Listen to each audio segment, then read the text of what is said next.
once we call your own. Okay, I'm not here. You also get to get Mama, you are poking me. You are poking me. Mind what you are doing. So we all got to finish this poking or no poking because I got a platform and I must stop when I see something that is happening. I must stop the way it's supposed to be. Oh yeah, this your Christian woman na semo na kare ịmachizi nkịtị ọ bụrụ na mfụdị ka fansi Ogechi na-abịa ede ihe na nkare hapụ ha. So I should leave them ka ihe continue na-aga ka ọ continue because so Ogechi ka emere na social media all of una na-asị ezigbo asị. The same right Ogechi when on social media is the same right when on social media. Nothing make Ogechi different from me. So ihe a niile na ọ bụ Jagaban story.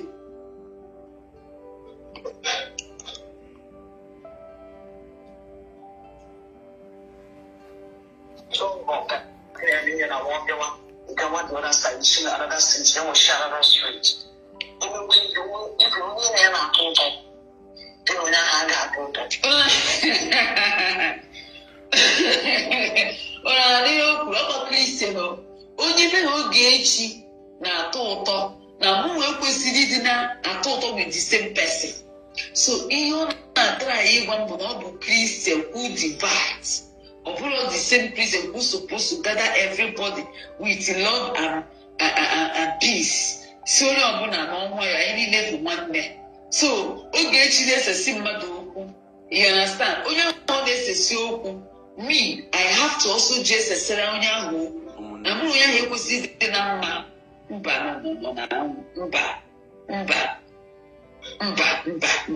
Ọ bụghị na mụ na Ogechi nọ na not together. I did it before, and that's why I beg everybody for forgiveness. Ogechi not together. Ogechi were problem with somebody. It is only Ogechi and that person were that problem, not me. I supposed to, if I wish to talk to that person, I supposed to talk to that person. I don't get no go cough because of it. Because in my wife, we didn't necessarily. So this pattern of love or preaching now, that is why I make my stand clear. I don't want to inherit another person's problem. I want to inherit my own. Okay, she inherit her own. Let her learn how to carry it. Until but that is when I'm not a good person. Ogechi started all this thing. Because when private or book a public, if you look at that one, Ogechi is good for saying that. You don't see her. It is only the one who am do now you they see. Anyway. Yeah, Ogugo.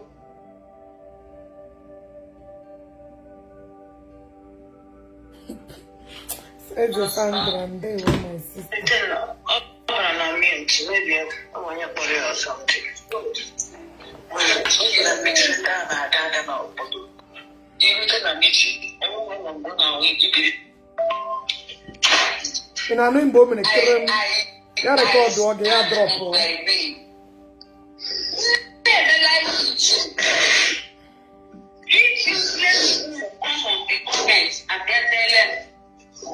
You are talking about Ogechi. Okay.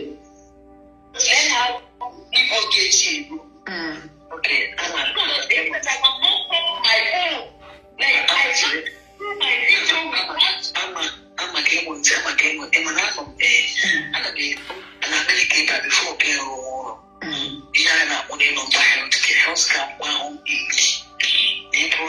From CNN, international assistant to LPM, from LPM to RA, before he can see one master sign, whatever. The first thing they teach you is body language. Because when you see the patient come in, you check your body language. The body language will show that that patient is having problem or something, or has high blood pressure is going down or is coming down. And then when they start going,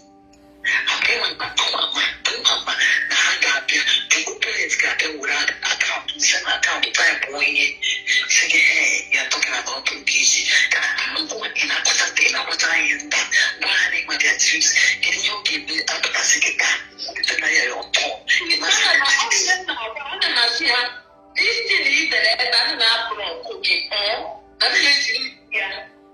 Nobody will stop me not to talk my preach. I have been saying it and I cannot stop now. So all these people that problem, I don't know. It's when useless woman, look at you.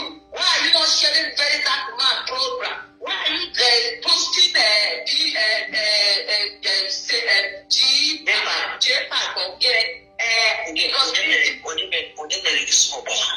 is it all Saga?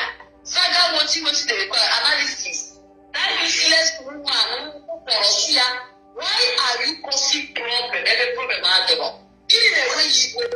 I told her last 2 years. 8 years now problem because I don't have to go. No one I walk. It is no problem.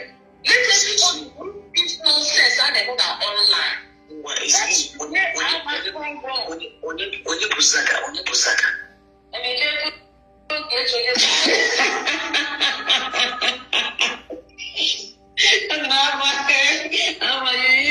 I'm really use our brain here.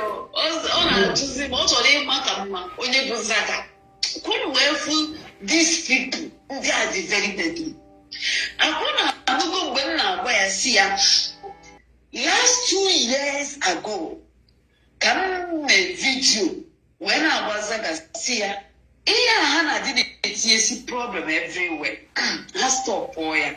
Now they are fight. Now we have problem. Put a better fights. I stop all that to tell you people. Oh, the guy who don't know why I stop all this or today. That make me. I block Zaga in my platform. I block her. Come on, even now for Hannah the name. You understand? I block Daisy Empire. It is all these things that make me block all of them. Daisy Empire is this year. I think is this year can block Korea. Every that kind, you know, how much? I think every February or March can block Daisy Empire. Zagabo last year can block Korea because of getting this nonsense. Grace Morris. Yeah, God does it. Then I do go to the Makama Munyabu, none of that Zaga. Or not, Jum Kamamoya never. What's the idea? Draw your gate. No get you way never.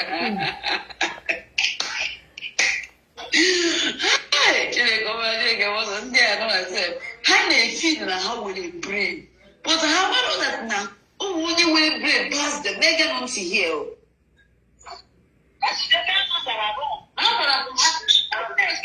Good morning, Billy Igbo. And for me, what to do? For me to what to do? Or okay, she put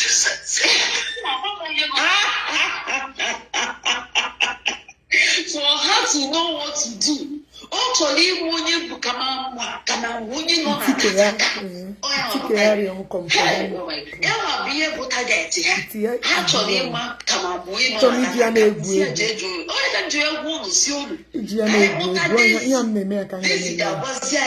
each of una mare me kwa case sha una mare here at least ejimu the this thing the screenshot evidence for homosexual and the Bobrisky ejimi ya ma public ejitami ya even where today. Now that is what I am going to show these people with that video. Ogechi juwe bari amwa. Mwa Ogechi na bari amwa. Inde na the comment section. Iga afu akwa beke. Iga afu rola maka mnaji. Ebe hana aboja nuka homosexual. Bobrisky. Iye na koya ntunike. Iye ni na comment section. If you that this thing na akwa go and watch that video. You will see this thing I am telling you. No. It was that thing video. And when they submit it to George, I want to have for that account. Then I told him, Daisy, what connection do you have with this account? This is CRC and with the social media. Can this CRC to clean it up in the distance cyber? No, she cannot because everything is stored there. The only thing that I have no go connection o wee bito Ogechi ka onye bụ di Ziggy Zaga na-etreti n'ụmụ ọ ga-ama na onye bụ onye a ọ bụrụ na ọ kpọpụtara ya eburu ihe na-etinye ya n'isi. So when the time come onye ọbụla eme gịnị abịa gbara ọnụ ya. That is confession on Siro. That woman was confessing to my father. Confession so now somebody is going to do confession, and that confession is what we are into now. I am going to make it happen because evil must stop. This nonsense online, it must stop. On our look at this man Christian. See where yere put bena aju Ogechi biye we Ziggy. What original can do can never exist. No Ogechi mana. Ya joy Ogechi. No one put the right person here can joa. You understand? They are all evil. Or sin na way you ask na do to Ogechi ni evil. Because woman also now that's good. So when we are evil on our fail for now because she's a Christian, then what are you doing here? Is this place supposed to be your place? That you tell us say they call us, nothing concern you. So how does this thing concern you now? Only have and soon on I have evil. I don't make a mistake. I'm not making mistake. Can you be evil?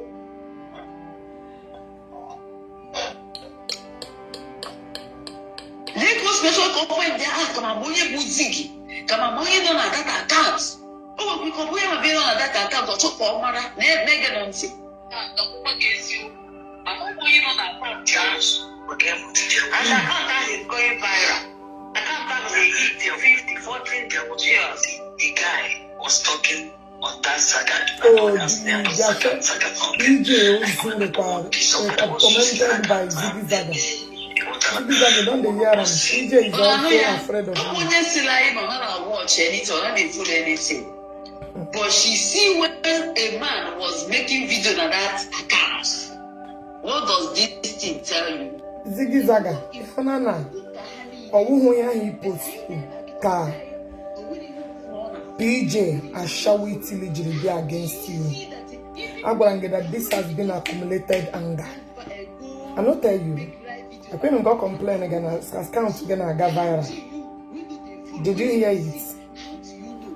I don't know what you with you. PJ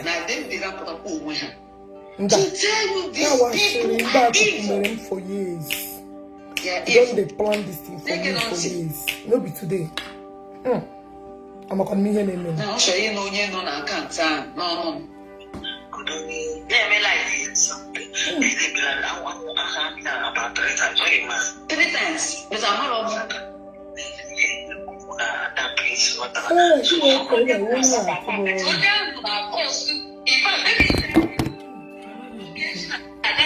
today. Alicia and Zaga. Main problem. Okay. And I get that one. You see? I call you a dim I follow. It's not here about white. Boy, white. When you need a problem, everybody problem again. When you not do that, into how you want, but why are black? Everybody problem. Sis, come up with my she'll be fine. People brown from nature comment. Naturally, is all about Ogechi. See her, see her. Because I know in an apple that defend there. Oh, I'm not going to make her. I said, no, I cannot Ogechi. Oh, yeah, open him and he may have Ogechi. We don't account to put that. Maybe about the saga. Uto Ogechi Siawa, Utan Siawaya. A judge, a member. But he put the general Palacia, almost in my house, that was Ogechi. A season pota, ama potanuka, ama everyone and everything. Tajafa, ama gambone. Can you get a Tajafa can be an ologo? Atoro, ama atoro, ame. It was a two people, but we said one was the old dog. There were high blood pressure everywhere. You're sick. Do you people see? Do you people understand what is happening? That is why I call them Mazaga. Nkezaga akonomia na social, akonomia na WhatsApp or boy secretly because akonomia punya na anama to kwa bonya no. But I make a video. Everybody I make a video. Cause problem. Almost none of Rugechi. She will make some things so I didn't post to that her wall. Because get it, if meet people insulting your loved one, but you are causing more harm. My brother, how are you? And that is why they don't like me. That is why that woman, how get corrupt get mind because Hannah fear why would I be talking truth? That I'm supposed to be diplomatic. See, I am a very straightforward person. You're supposed to learn how to be diplomatic. Diplomatic is that some certain things you have to accept. Why some certain things you are just to say it, but not to like the kind of life they want to initiate me. And I tell them, shut up your mouth, I know they initiate. And I am a man who told the nobody will change it. Oh, yeah, be able to problem today. Oh, yeah, kind of wrong online. No, yeah. Thank God for this way because open a mouth on ya, open a brown kaka. This woman was not queen, now another thing. And it's another the record, and I say about this is not what you and I we had the record, we heard your voice. How did I meet these people? Ogechi anara awaro. Ogechi anara edozi uno ya. Ebe amaro muka Ogechi were serious order. As I'm telling you, because I don't know for what reason a woman get you a on cat. If you to go Ogechi solar fire, have you people see Ogechi come and clean up no ya? You can never see Ogechi do all this because Gini, oh no ya she don't care who is at the door.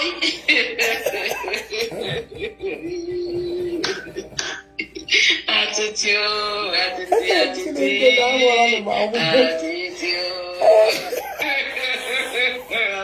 This guy attitude. Oh no. Ogechi will visit DJ Menshia. Ogechi will DJ Menshia. Ogechi will time in it to wear. Ogechi will also time for anything. I don't have time. Acquire. Yes. Acquire this property. I told me the card. They lose this whole property. I don't want to be like you. Before. I told me the card. Invest here in your body. Go for spa. I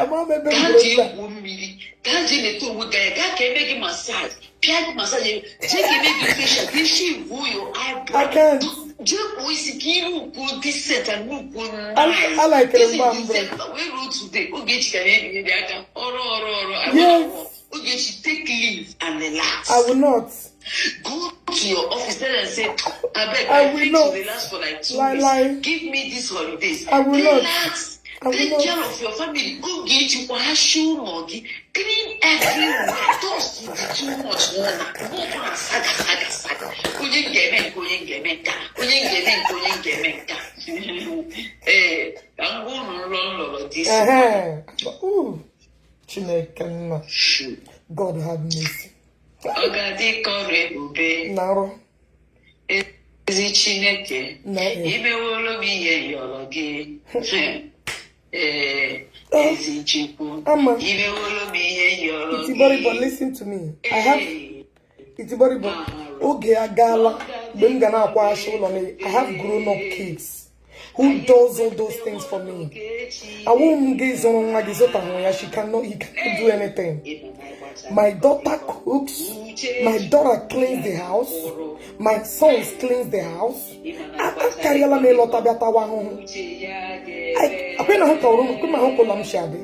Clean, spotless. Because I won't name those things. He was slave. Your son cannot even do anything. Another one. Delusional.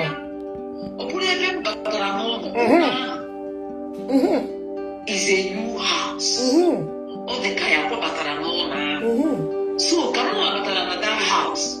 Then I watch it from the window. Then outside. The performance, my darling. Increase. And then, a man grace come for me. So then I do when you rent room, I see okay, follow this thing before you rented this apartment. Why will you rent an apartment where there is a grace? Okay, clean the toilet. Okay, clean the room. Okay, clean the bathroom. We can't show when to come and do anything. So can't you see how my daughter does everything? She cooks, she cleans the house. Because you know, she the baby has home wine and her phone. Home wine, or getting your phone. Are you not ashamed of yourself? This gathering, this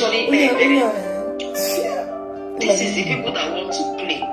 So God, they gather. So who are we fancy from that house? So ngam no man. Mu to chama mo ma daga mo ji. Ngam no man. Organize it kind then you some food. The daughter of that man who with that grave. Okoma na onya. They have full with the spirit of the father. Before now, fear them. The man is in that grave. Spirit is in that grave. Butter. Opposing that the spirit in butter. Now see towards where we are. And the corner against it.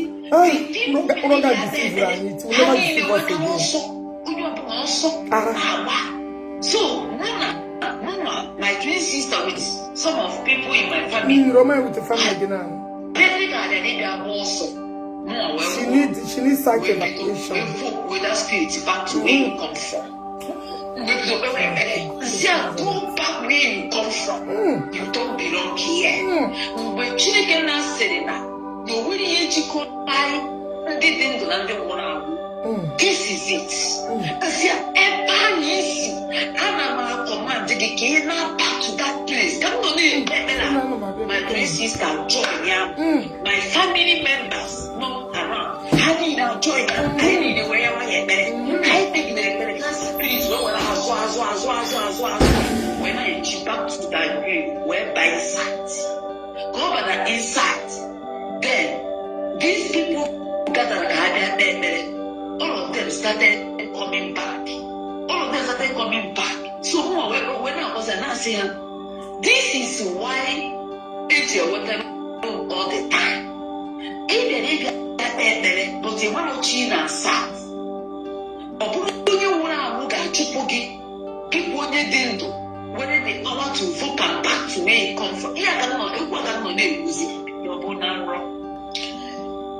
I'm going to see now, for the mother when you were there making a incantation, it's not to walk around. There's a one. Now, this thing, called something that relates with that message I wanted before. Every fool spirit, but it took the Holy Spirit in me to challenge that spirit, to send that spirit back to where it come from. Many things don't never at this online. It will go for the heads. So in the right way. You are never in the right way. Can you have the image to tell you? Then you make this we pass. And I say, who can help? The better get to do a gap or plug in.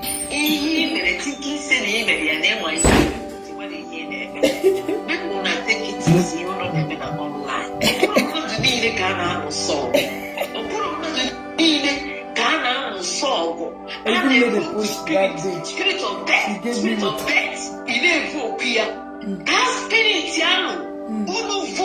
who get to me, I send it back where it comes from. It is spiritual, control physical. Don't ever you see that I do in spiritual realm, it's already settled. Because I'm something is going to take place sooner. Sooner. Something is going to take place. And don't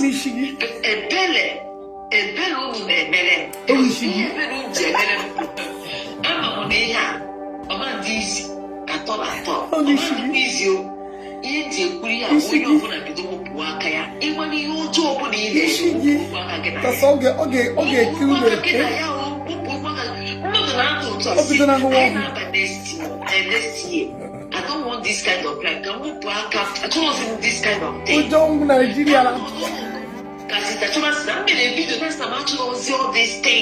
This is how people, real people do. You think about your life, you digest it. You don't want that kind of life, or you don't want it. You don't have life. Shut up. Every year, I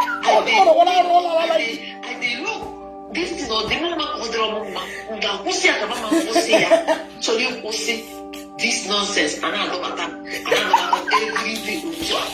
Now I am going to release a prayer. This prayer is manifest. Okay, manifest next year. Because I am going to release that prayer. This time around, by the time we get Bella, JJ Tinyaka, he for you, instead of wrong money, he for whatever, because very jolly people. That sin, God was not going to visit. Yes. You don't deposit people children now. After one, then I get away. I don't want it anymore. So, God, and when I wrote that assignment,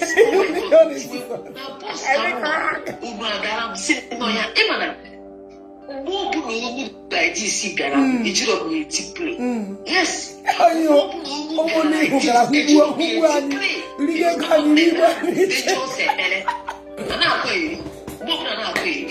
Pay attention. There's reason you need to pay attention. With the fake delusion on your mama. I'm your mother. Come on. If we this is not plan, it got backfire to you. Why? On that backfire. Really? Now say that I'm closing.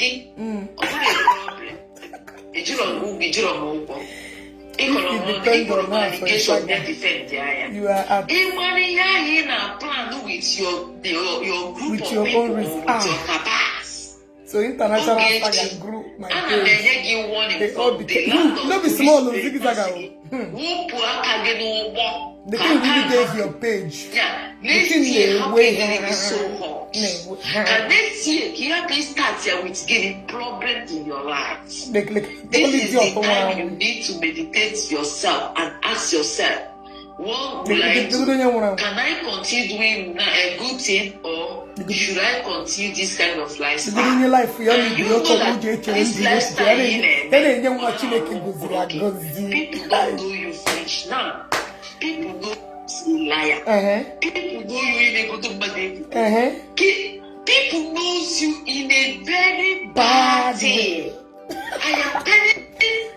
Then why are you crying about me leaving you? This is what people are saying about me. Who give a fuck? And it is pain now that people are testifying good about me. And nobody is testifying good about me. You cannot tell me that in a NGO or in a people like that. But yes, you know, on a CC can come where go and get a paper on the church. People. Those people ransom. It means India visit to you. They will not be telling you the truth. I'm going to return the document abroad they are reading because of getting the kind of character they see in you. She's a mad woman. Everything that concerns you, and you still continue doing it now. And PJ sent me this record. When I PJ on another one, PJ sent me this record. Can you get it? I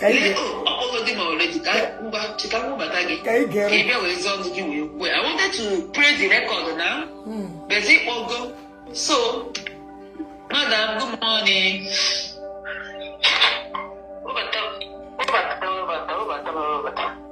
A request go. Can you get Madam? But request I can move back again. Madam, I'm not listening to her. From your request. So can talk again. Madam PJ. I'm telling you, they got it consistent. They got it consistent. Because content in the video by January, they got it consistent too. Now, computer those parts in it grow. You have to grow your page with me. I'm content myself. What I go? Got computer those parts, man. I have to go back from Madam PJ Matt. Go no ya. Coco. Yeah, all the questions I want to get a go no ya. Story. Here, I sent him this morning. You get in Jesus. Egypt because PJ Jewagena because of a makeup. Guma, where by now, we're going to ex-husband there. Yeah, they are going to be at this one work PJ online. Going to be the one I said again. Eh? Okay, can I get you come Madam PJ one? Boy, and I was up. This morning. Boy, and I was up. 1 or 2 things. If I'm all like you need to go and look for a job. Oh, you get your gaka. You need to get down and go. You are fucked up. As you know that all my people need to go is gone now. You need to read your hello? Clinic job, they need to go and start it again. Hello? I'm gonna let me take me now. Speak out. Good morning, everyone. Good evening. You can hear watching us from today. Now everything now is very more clearer to me. I swear down. This woman is an evil soul.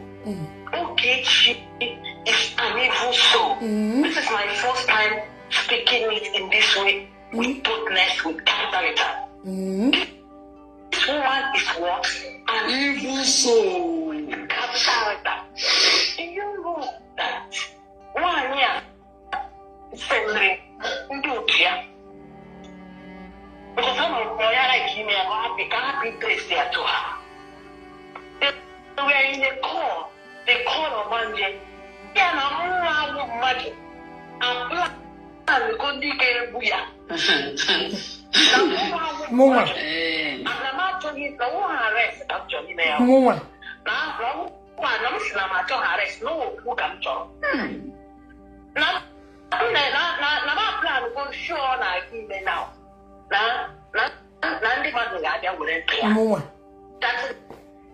This is exactly what I remember.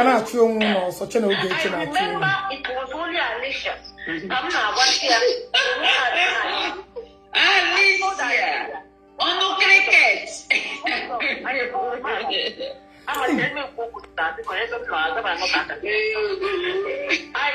I told her the first step, we won't carry the one. Now, those apology things. She was the only one I related to 5 months ago. I even sent her the screenshot of her office apology. You know? So my way I said, one time, I'm the evil. not that I could be approval of those things. And I wanted to go to pilot. Now, to my greatest surprise, you see, the reason why Peter was planted there so much. Ogechi is an evil soul. Ogechi has been manipulating us all this while. I asked myself, how did I end up in this woman? 7 good fucking weeks. That she was stressing and noticing the way she operates. For her to have the God, the mind, either one has sent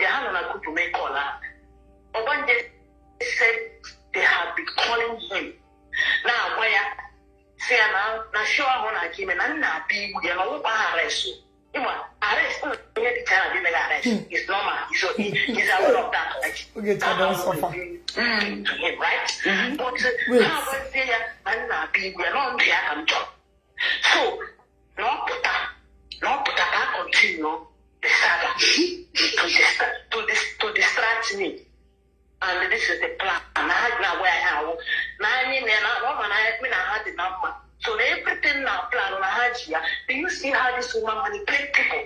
Now, let me shock you. When this happened, he related back. He related back to somebody after he shoot. Now, what's the only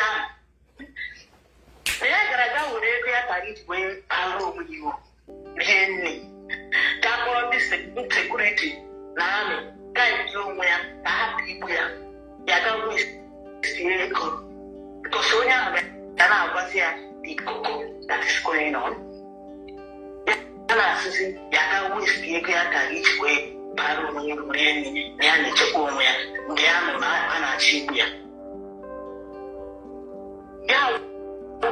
This woman has been doing without us noticing it. Emma, this woman has been doing a lot of things. And I need to get my house. DJ, always think, do you know, okay, I'm breaking this one now.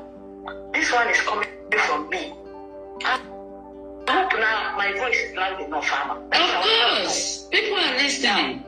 Do you know that you getting the lines, more in particular, is instead of you to back up from later on, last 4 million away as that.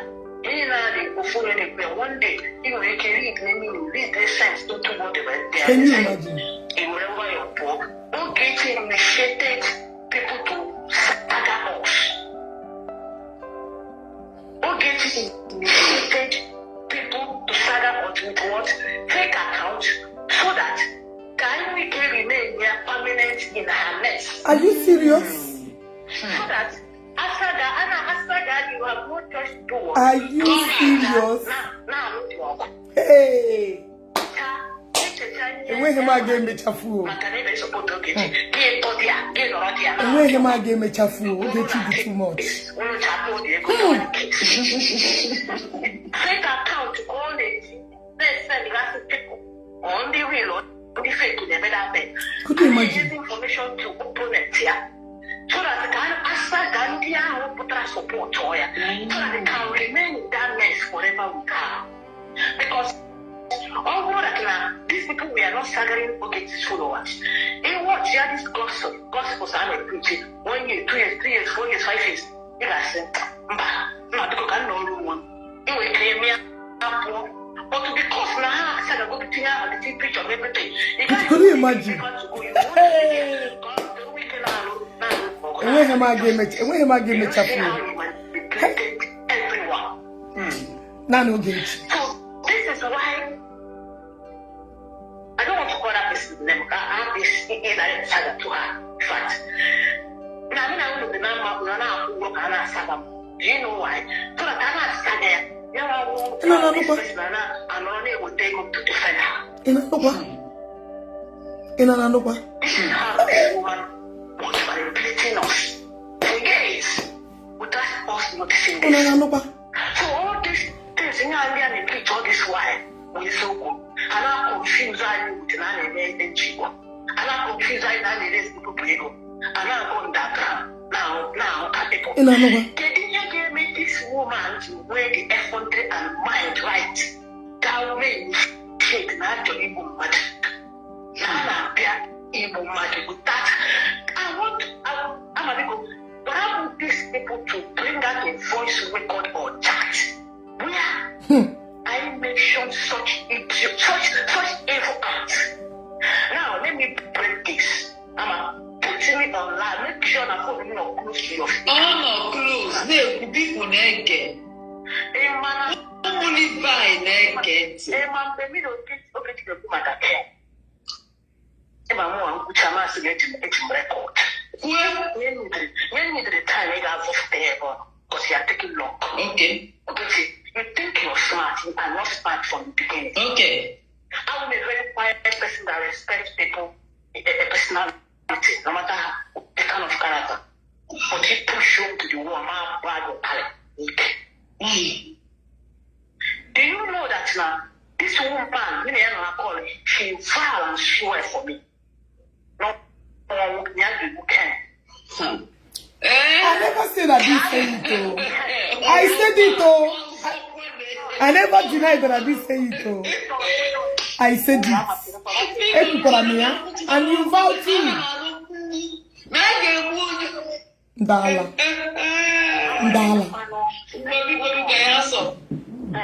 Dala. Just 1 minute. We're not going too far. I never said I didn't say it though. Hey! That's about again. Platform, yeah.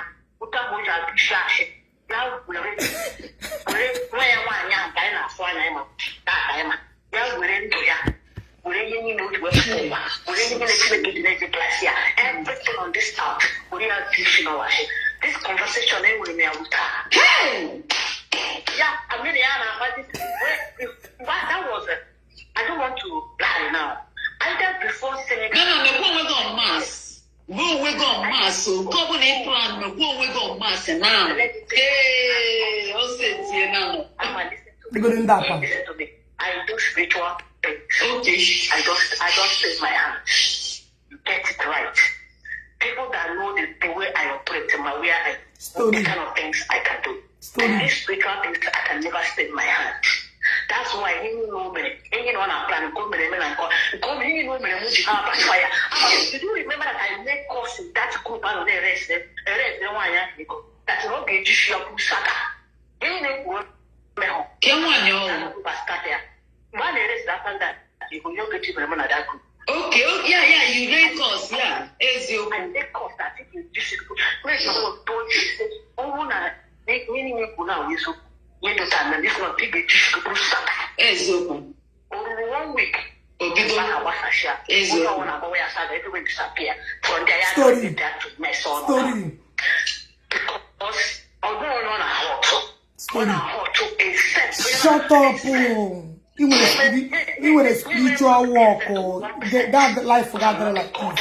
Yes, that is how I played in our lives. Now, this conversation, many are born on this conversation that I will not let go. Ken must be apprehended, arrested.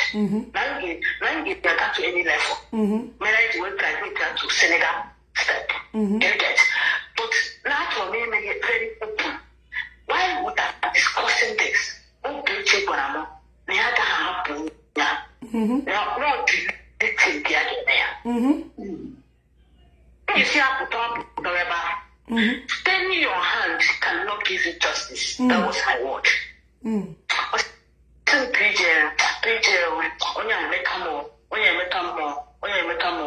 If you know, die hard, yeah. Upowesia, na hivi tulonya awu wepe.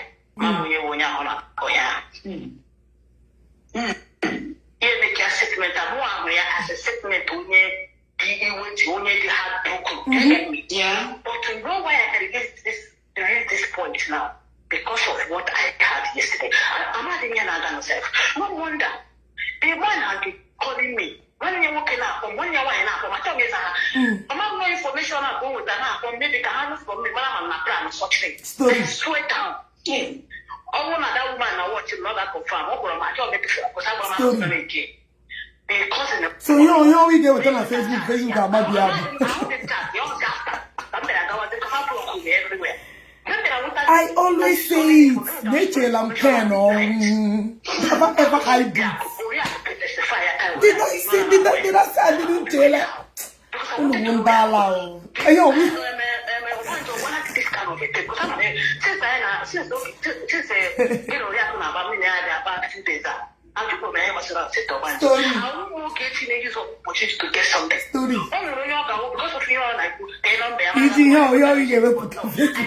Justice can fight for himself.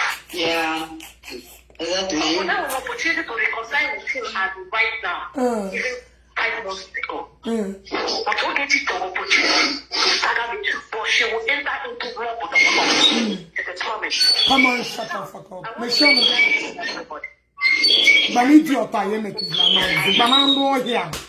Oh, can this idiot be responsible for once? To put herself right.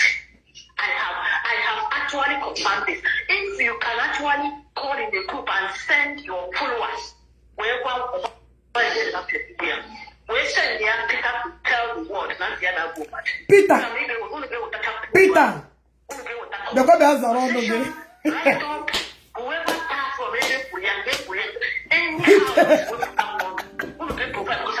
Mwa para banje. Mwa kana chono mba ya kporo ya. Hey, today. Is it all a mojo? Is it all a mojo?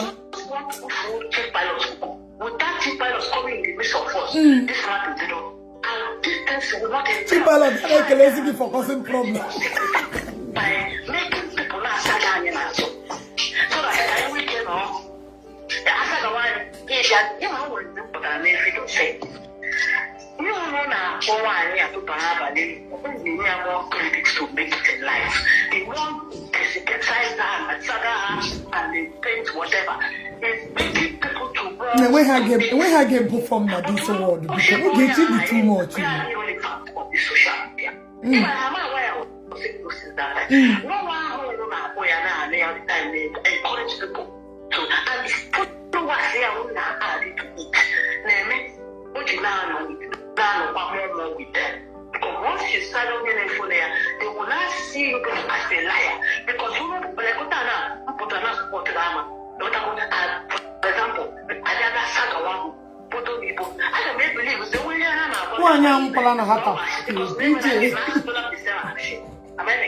they all sounded like homage. Look at the one.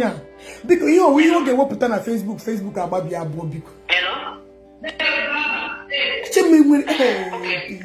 now, my point is, I remember I made a video. That the more you people are adding followers to this mess, now about her side, because I know that, the more people are making her, giving her wings to fly, because followers are getting illegal thing, because so they put how I follow people, so therefore, when you're able to get your washing, that is what plays here. If when fast when we that because I made such video. I can put that when people's attention as not getting why I say natural by a we make those utterances. Now I was saying those things with my own logical because I am Peter got the back way again no. My followers. I can not show number one jail. I can not show but now the information that have said it all. She will make people to start her followers so that her followers will stay. Get it on my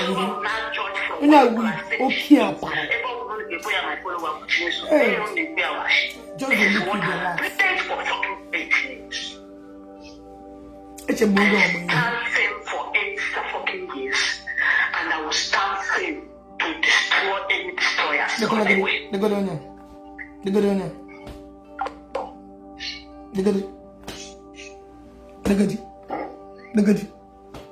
good one. Now, because PJ, guys, did you remember the day I said Ken I have forgiven him?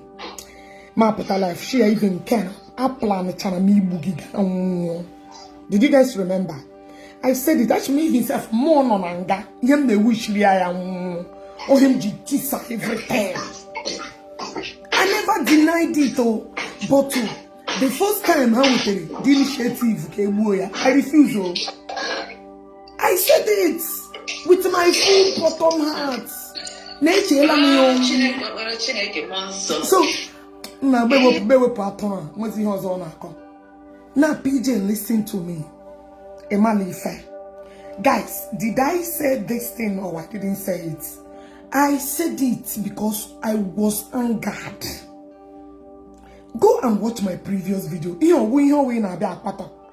I told you. Apotaramo Huya, our marriage visa sister. How are you this PJ, I said it with my full chest. She even chef cheap a lot. Buying a fundraising. I said it. Now can it destroy many things? I opened my mouth and say it. All this forgiveness and forgive can we again. And that PJ shut out that voice note. Come on, your response inside that. You even the one that was initiating this song. She people she me here karaken and I said it. No, guys. Oh, your first time no. So Kehina Boro. Me, I have said it countless times that told him Jilecha and Wopotananga, much I forgive Lamia. I opened my mouth, I said it. So in a way, put a record now that I did not own up to it. What about me who I said it now. In my mind, okay, woken on. Now the bottom of these people, put me here with my full chase. But as soon as someone young put that, he touched my man. She said, "I need to let this boy be." Yes, but Okay, Cherek, can't turn not down, Pastor Jerry. Hold on. Man, negate testimony. Okay, good morning. Good morning, everyone there. What's on our bed? I just want to make quick reference. This stuff on the Kumaka, people, it's not a new thing. Even when I was fighting Oge, then that group then brought the information. Even Ifoma Havi said that they have planned to even kill Ken. Even that time, the voice notes, I sent it to Ken. That even I joke on my Jew, but these people, but this idiot to with the Kaba Goyan and Nigeria, Shambamba Burube, that one.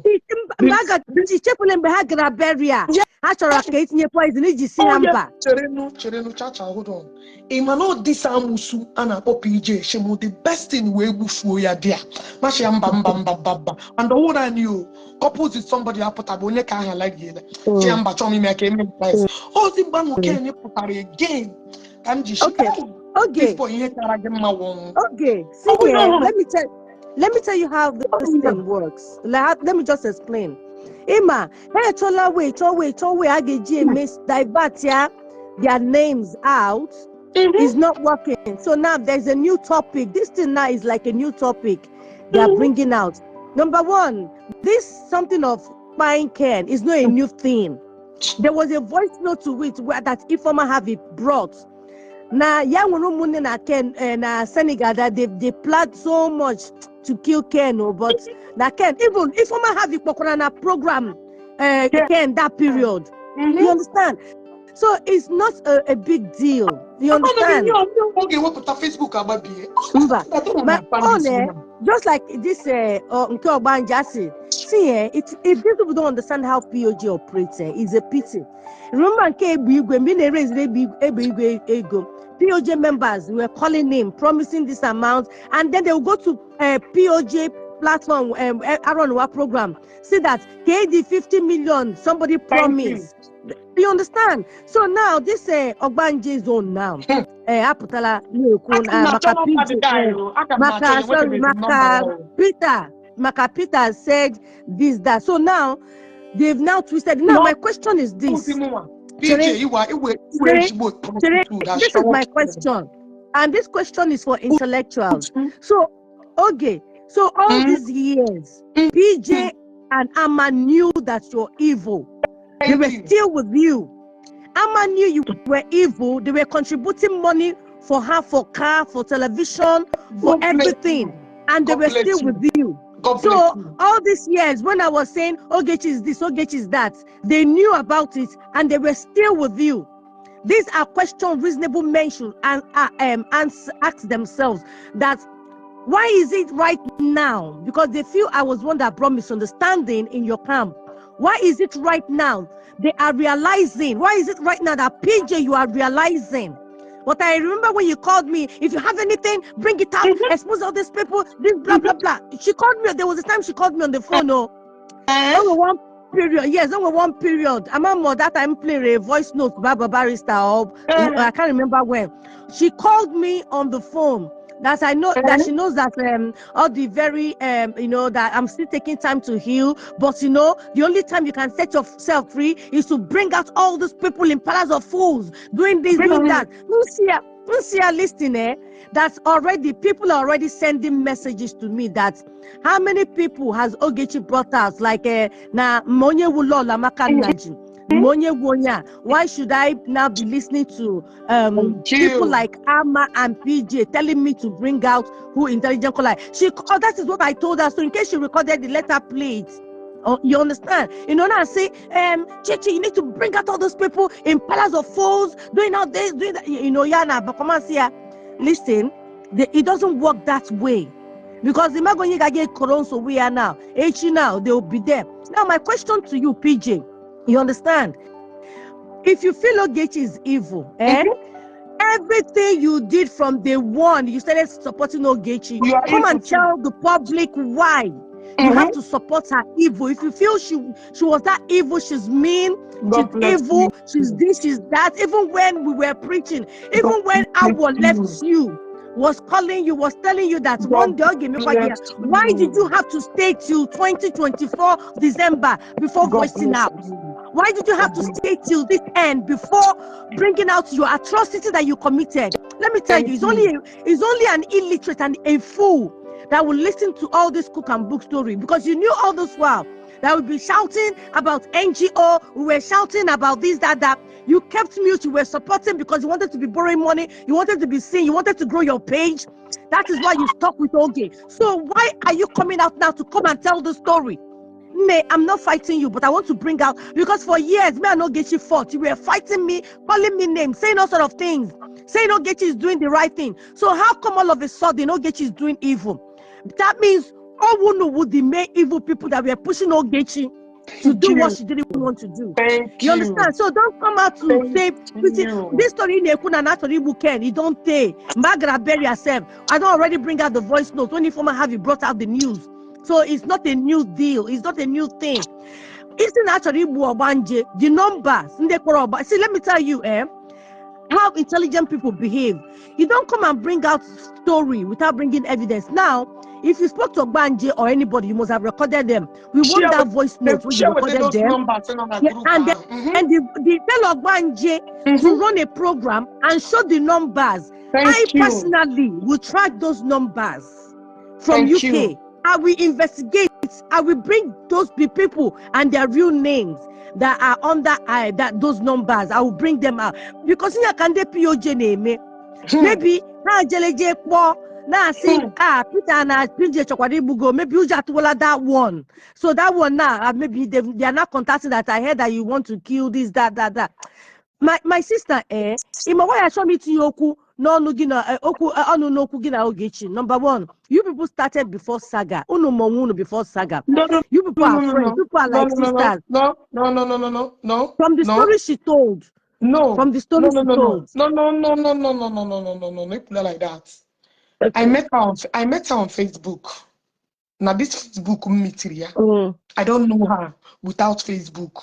When me Biafra, ya no kata ya akpọ ya hype ma aya jikwara gara aga mishi ndị Biafra ikwe nka na apa meche no show onye ji ngabasị yeru one day ma mecha like program ya kpọ private. From there, every day she call me private. Every day she call me. You know, so I know just how many times have I called you? I know we know they even call. That's what they don't know. Imagine saying Bogin Ali Shebubo Man, is this how those people really are? Like, seriously, what never happened? And Alicia, no. Because all these things, Alicia, what was Alicia? Nothing. Now, Abia, no, Chichi, but misunderstanding. Abia, they'll start praising me. Chichi, thank you for scattering. I just don't understand how they even manage with all this.